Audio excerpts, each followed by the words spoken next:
Hey guys, I'm going to record a video response for the second time to your humble game master on his video about pedantry. Excuse me, pedantry, or uh, players being pedantic. Um, I already recorded this once, but I forgot to turn on my mic. It was a really interesting video. I'll link it down below.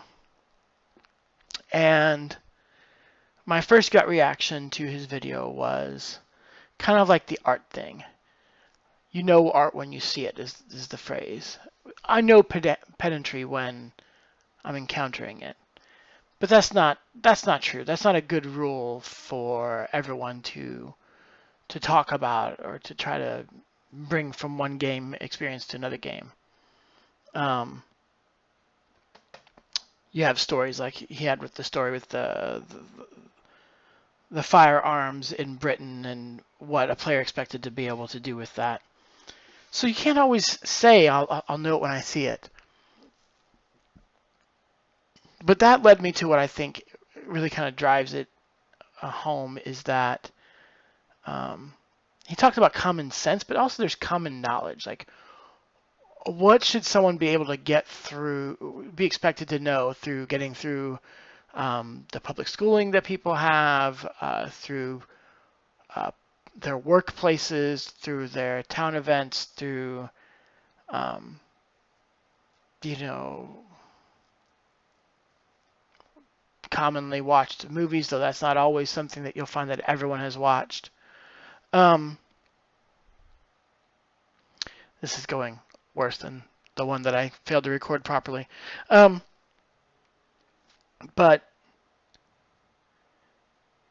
can you expect people to know that? To use his kind of examples that he gave, um, torches or fire on a stick. Should a player be surprised when they open up this long hidden tomb and find all the torches are out? No, they shouldn't. They shouldn't be surprised, and it's totally fine to for them to push back if you get any pushback with that. Well, there shouldn't be any pedantry about that. Well, why aren't all the torches on?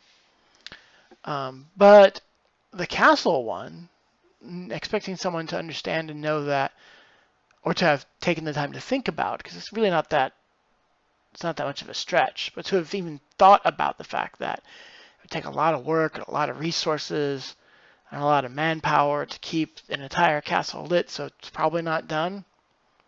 Most people aren't going to think about that. So it's not, like I said, it's probably not hard for them to figure it out once you point that out to them, but they probably weren't expecting it. Now, then from there we can kind of touch on what William's video response talked about with suspension of disbelief. No, it's not reasonable to expect the entire castle to be torchlit all the time. Is there a reason to go for suspension of disbelief in that kind of situation? Is it the right thing to do to, I don't know, to allow the players to engage in that part of the storytelling, which comes back to what kind of game you're doing? If you're being really a lot more realistic, then yeah, it's not pedantry to say, well, actually, the entire castle is not lit. So there's a little bit of knowing your own group in there too, but there's a place for suspension of disbelief in what storytelling you're doing, in painting fun combat pictures or daring rescues. There's room for suspension of disbelief. I think the big problem with being pedantic is that it stops the flow. It's a speed bump on your on-ramp. That's not any good. So those are my thoughts. delivered this message a lot worse than the last one, darn it. But look below. I'll have Humble Game Master's link down below. See you guys later.